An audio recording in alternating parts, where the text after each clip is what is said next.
अस्वमा सुगमरुहा देवदत्तन जगतपति आसीन साधु धमन्नष्टेश्वरिया गुणानिवत भगवत ब्रह्म संकट नंबर 12 अध्याय नंबर 2 श्लोक नंबर 19 इतिकालवत पाय जनि सुखा धर्मनि धर्म तनाय सत्यवेद भगवान यत्रिष्यति यदा यदा ही धर्म से गलानिदे भवति भारत अभियुततनं धर्म से कलात्मन सृजाय मायाहम्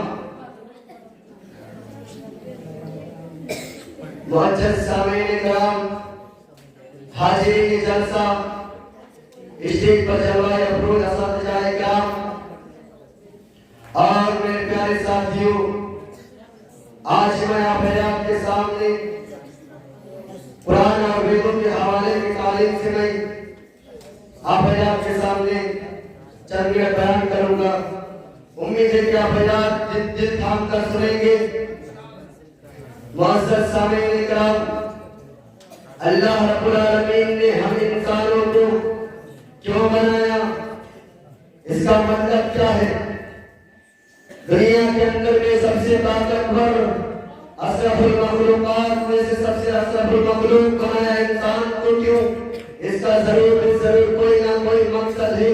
तभी तो हमको इस दुनिया के अंदर में सबसे बेहतरीन ढांचे में पैदा किया और मकसद कुरान करीम के अंदर में बयान किया गया है।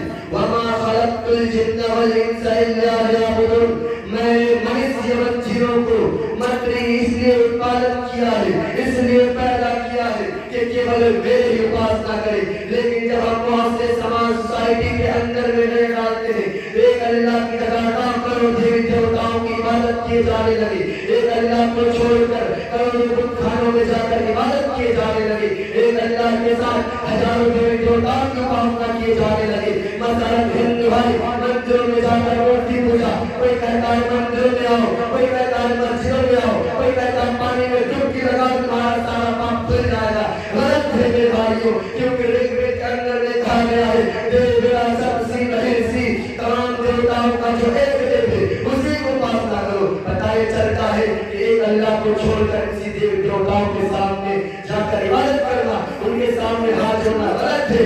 अगर सही होता तो रामचंद्र जी अब जब 14 वर्ष के बाद सीता जब उनसे मुलाकात हुई, जब वनवास से घर लौटे तो सीता ने जब पहले मुलाकात उनसे किया तो सीता ने जब उनसे मुलाकात की तो सीता ने रामचंद्र जी को गोद छोड़ने के लिए, पैर छोड़ने के लिए अपने सर को नीचा किया।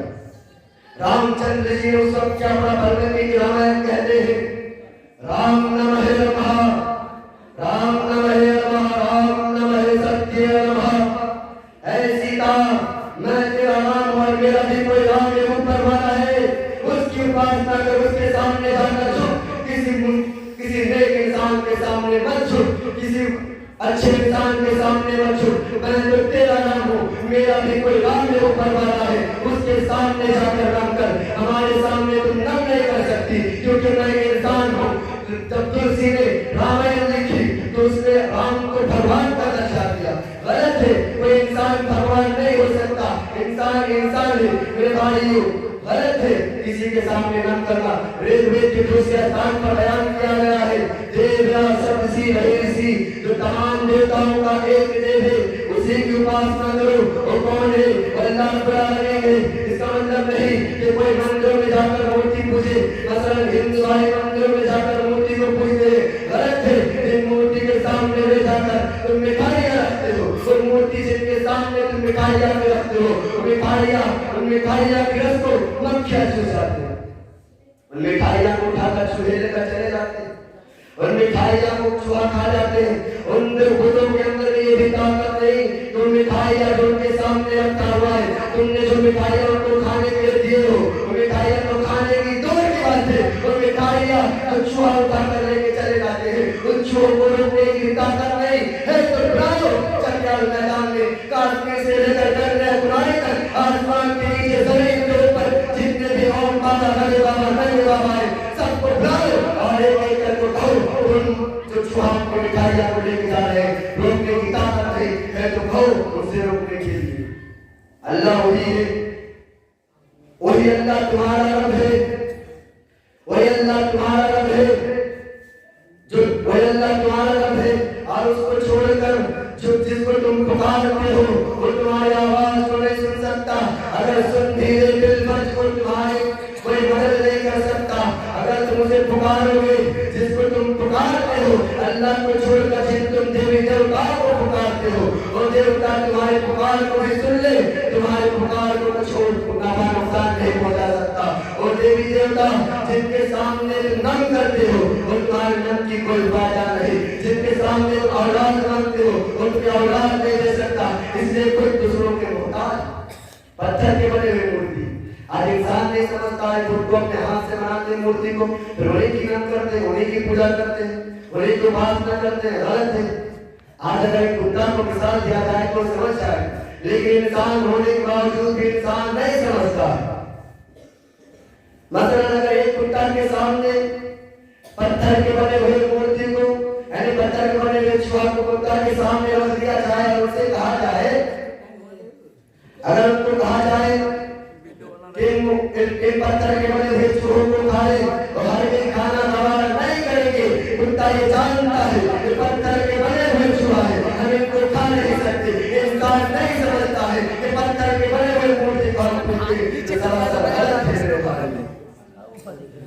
अरे इन सारी बातों को जब अगर हिंदू के गुरुओं से कहा जाए तुम्हारे धर्म के गुरु कौन थे नहीं बता सकते, इसलिए कि किसी गुरु पर किसी नबी पर कोई ईमान ही नहीं रखते हैं। वो तो ये समझते हैं कि हमारे धार्मिक किताबों के अंदर में तो कोई गुरु किसी नबी किसी ऋषि मुनि का नाम ही नहीं लिया गया है। जैन धर्म के गुरु बिल्कुल इनकार कर देते हैं और साफ कहते हैं हमारे धार्मिक किताबों के अंदर में कोई नबी ऋषि मुनि का नाम ही नहीं लिया गया है। नबी को दूर के बाद किसी इंसान का भी नाम नहीं लिया गया।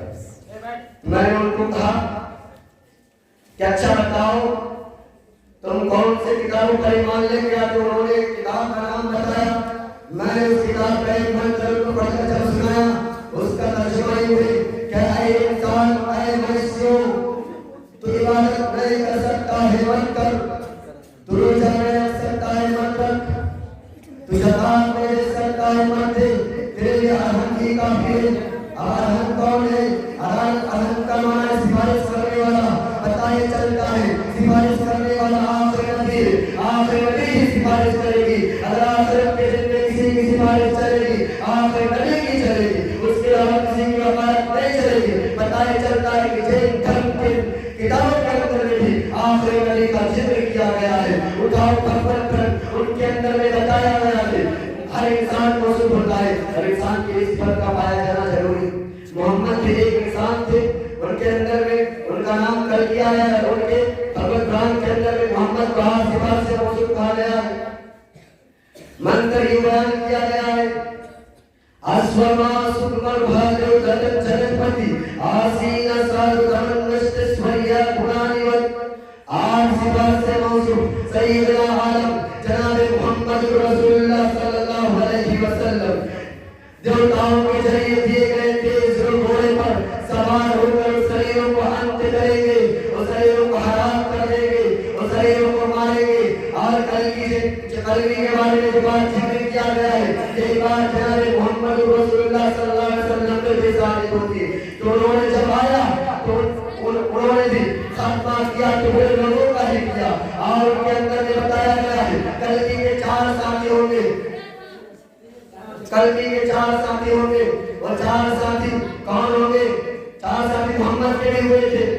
उमर, अबू बकर, उस्मान और अली, 4 साथियों ने मिलकर मोहम्मद के साथ दिए, उनकी मदद किए, हर हालत में उनकी मदद किए।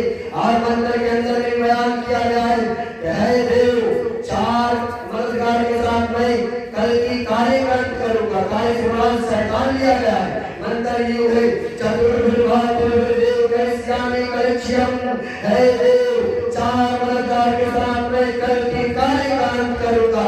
और मोहम्मद ने भी कार्यकांत किया था।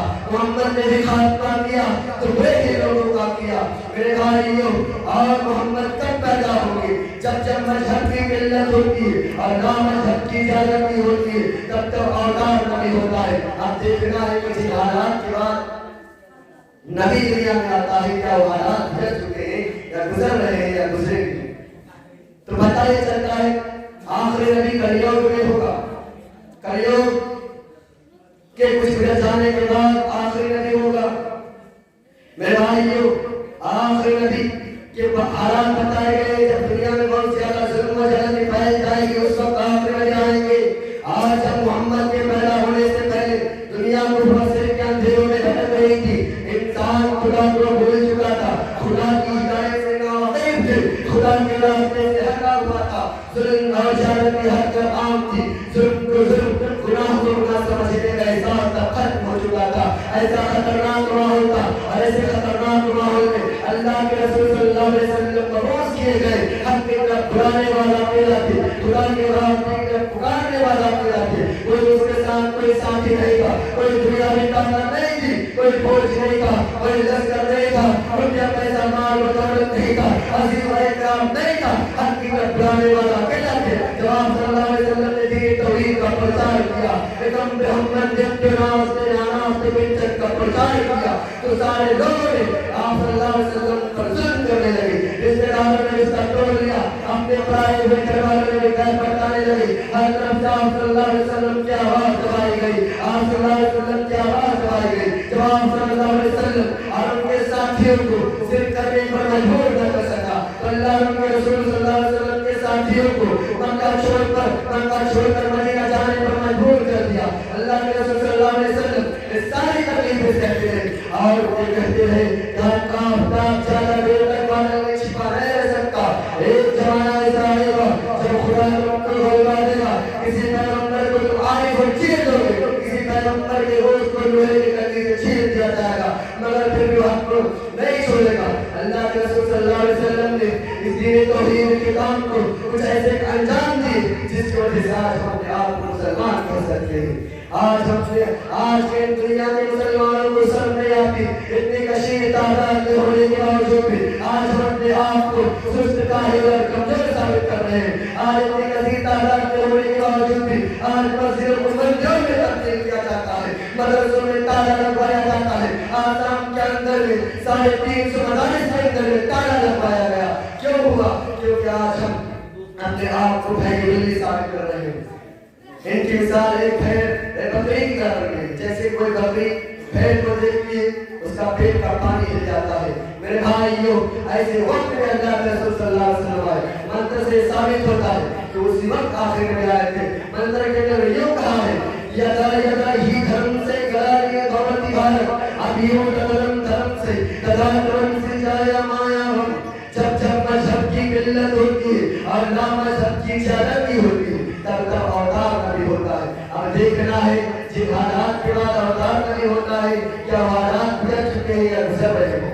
मेरे भाइयों, इस मंत्र से साबित होता है कि आखिरी नबी का जमाना गुजर चुका है। मेरे भाइयों, और आगे फरमाया, एक तालुकत पाए जरे सुहार धर्मनी धर्म तरनाए सतवे भगवान ने क्रिश्चियती। हालात में रहेगी, लोगों को सिर्फ अपना ही पेट पालने की चाहत होगी। जब आप सल्लल्लाहु अलैहि वसल्लम पैदा हुए थे तो कोई किसी का मदद नहीं करता था, सब अपने अपने कामयाबी में लगे हुए थे। जब तो आप सल्लल्लाहु अलैहि वसल्लम चलाए तो लोगों को बताया, केवल एक ही अल्लाह है, उसके सिवा कोई दूसरा माबूद नहीं है। नहीं है, परमाणु के बराबर भी नहीं है। देवी देवताओं के सामने झुकते हैं, गलत है, क्योंकि आपके नबी ने भी बताया गया है। और कुरान में भी कहा गया है, मालकुम मिन इलाहिन गैरुहु, अल्लाह के अतिरिक्त तुम्हारा कोई पूजा नहीं है जिसको तुम पूछो। अल्लाह के सिवा तुम्हारा कोई माबूद नहीं है, केवल अल्लाह ही है जो तुम्हारा रब है, जिसकी तुम इबादत कर सकते हो, जिसकी तुम पूजा कर सकते हो। और फरमाया अल्लाहु ला इलाहा इल्ला हु, अल्लाह है जिसके सिवा कोई माबूद नहीं है, अल्लाह है जिसके सिवा कोई माबूद नहीं है। मुअज़्ज़ज़ सामीईन कराम, मुअज़्ज़ज़ सामीईन कराम, मंत्र के अंदर में ये भी कहा गया है, अग्नियाए सुख कराए ऐ मोहम्मद ऐ खुदा तो हमको खूबसूरत राह पर चला। और कुरान में भी कहा गया है, इहदिनस सिरातल मुस्तकीम, ऐ अल्लाह हमको सिखा रास्ता पर चला। कुरान में कहा गया है, कुल हुवल्लाहु अहद, कहो अल्लाह एक, अल्लाहुस समद, अल्लाह बेनियाज है, लम यलिद व लम यूलद, ना उसका कोई औलाद है और ना किसी का औलाद है, वलम यकुल लहू कुफुवन अहद, और ना ही उसके कोई बराबर है। और मंत्र के अंदर भी इसी को रिकॉर्ड कर रखा है, एकम एको देव सर्वभूतेश्वर सर्वभूतांतरात्मा कर्माध्यक्षम सच्चिता केवलनाश, परमेश्वर एक है। कुरान में भी कहा गया है, कुल हुवल्लाहु अहद, कहो अल्लाह एक है। और मंत्र में भी कहा गया है, एको देव सर्वभूतेश्वर, परमेश्वर एक है। परमेश्वर से मुराद यहाँ पर अल्लाह लिया गया, यानी अल्लाह एक है, सभी जानवरों में मौजूद है, अमल का मालिक है और सब कुछ सुनने वाला है, हर वक्त से बुलंद है।